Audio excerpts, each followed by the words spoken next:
ఇక నిజంగా చెప్పాలంటే ప్రజలు ముందున్నారు, మా పార్టీ మేమే ఇంకెనుకున్నామేమో అనిపిస్తుంది.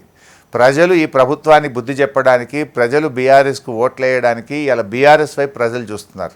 మా కార్యకర్తలు, మా నాయకులు మేము ప్రజల దగ్గరికి వెళ్ళడంలో ఇంకా వెనుకబడి ఉన్నామేమో అనిపిస్తుంది నాకు. మేము ఎంత ప్రజల్లోకి వెళ్తే డోర్ టు డోర్ క్యాంపెయిన్ చేసి ప్రజలకు కాంగ్రెస్ మోసాలను వివరించగలిగితే అంత అద్భుతమైన స్పందన మాకు వస్తుంది. అన్ని సీట్లు మేము గెలుస్తాం. లోక్సభ ఎన్నికల తర్వాత బీఆర్ఎస్ పార్టీ బతకదు అన్న వాదనకి ఏం చెప్తారు మీరు? ఇది కొత్త విషయం ఏముందమ్మా? 2001లో కేసీఆర్ పార్టీ పెట్టినప్పుడు ఇది పాల పొంగు అమాస గుట్టింది పుణ్యానికి పోతుంది అన్నారు. మేము 2008లో రాజీనామాలు చేసి తక్కువ సీట్లు గెలిచినప్పుడు ఈ పార్టీ ఉండనే ఉండదన్నారు. 2009లో టీడీపీతో పొత్తు పెట్టుకొని 10 సీట్లు గెలిస్తే అయిపోయింది, ఈ పార్టీ లేవదన్నారు. ఇవన్నీ కామన్. ఎందుకో భారత రాష్ట్ర సమితి ప్రజలకు దూరం అవుతుంది, పార్టీ ప్రజలకు దూరం అవుతుంది, ఈ వాదన అర్థం లేదు. జూన్ 4వ తేదీ తర్వాత మాట్లాడుకుందాం. భారత రాష్ట్ర సమితి పార్లమెంట్ ఎన్నికల్లో ప్రజలకు దగ్గరైందా దూరమైందా? మీ అందరి అంచనాలు తలకిందులవుతూ అద్భుతమైన విజయాన్ని బీఆర్ఎస్ సాధిస్తుంది. ఇవాళ అన్ని సర్వేల్లో కూడా ఈ రాష్ట్రంలో కాంగ్రెస్ కంటే బీజేపీ కంటే హయ్యెస్ట్ పార్లమెంట్ సీట్స్ బీఆర్ఎస్ గెలుస్తుంది. ఆ రెండు పార్టీల కంటే ఎక్కువ ఎంపీ సీట్లు మేము గెలుస్తాం ఇవాళ. ఎందుకంటే రెండు పార్టీలు కూడా గ్రౌండ్ కోల్పోయినాయి. అదే సార్, రెండు జాతీయ పార్టీల నడుమ బీఆర్ఎస్ మనగలుగుతుందా? 100%. వైనాట్? తమిళనాడులో డిఎంకే మనగలుగుతలేదా? ఏఐడిఎంకే మనగలుగుతలేదా? ఇవాళ దేశంలో ఎన్ని రాష్ట్రాల్లో మమతా గారు లేరా? ఒరిస్సాలో బీజు జనతాదళ్ లేదా?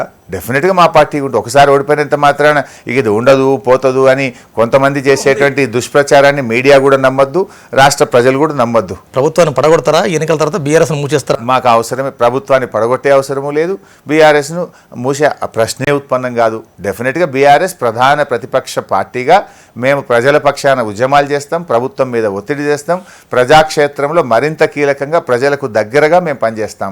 ఎక్కడ ప్రజా సమస్యలు ఉన్నా అవి రైతులయా, మహిళలయా, దళితులయా, బీసీలయా, ఆయా వర్గాలకు దగ్గరగా ఉండి ప్రజా సమస్యలే గొంతుకగా, ప్రజా సమస్యలే ఎజెండాగా, ఈ ప్రభుత్వం ఇచ్చిన హామీలే ఎజెండాగా బీఆర్ఎస్ పార్టీ రాబోయే రోజుల్లో ఈ రాష్ట్రంలో అత్యంత క్రియాశీలకంగా పనిచేస్తుంది. ఎందుకు హరీష్ రావు గారు ఎల్పీ లీడర్ కాలేకపోయారు, వర్కింగ్ ప్రెసిడెంట్ కాలేకపోయారు? మా నాయకుడు హరీష్ రావుని మీ పార్టీలో కరివేపాకులుగా వాడుకుంటున్నారు, వదిలేస్తున్నారు. అది కొంతమంది ప్రతిపక్షాలు ఏదో రాజకీయ లబ్ధి కోసం మాట్లాడే మాటలు. I'm so happy in my party, my leader is there.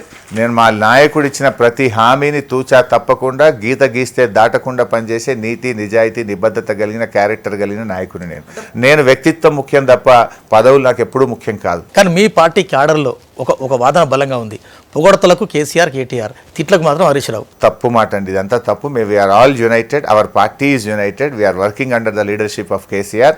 ఆయన ఇవాళ అద్భుతంగా మళ్ళీ పార్టీని బౌన్స్ బ్యాక్ చేస్తున్నారు. పార్లమెంట్ ఎన్నికల ఫలితాల్లో మీరే చూస్తారు. కానీ అంటే హరీష్ రావు పార్టీని డిఫెండ్ చేసే ప్రయత్నం, పార్టీని కాపాడే ప్రయత్నంలో మీరు జనాల్లో పార్టీలో ఉండే ప్రతి కార్యకర్త పనిచేస్తాడు, ప్రతి నాయకుడు ఆ పనిచేస్తాడు. ఈ పార్టీలో పుట్టి పెరిగి ఎదిగిన నాయకుడిగా డెఫినెట్గా చేయడం అది నా కర్తవ్యం, నా బాధ్యత.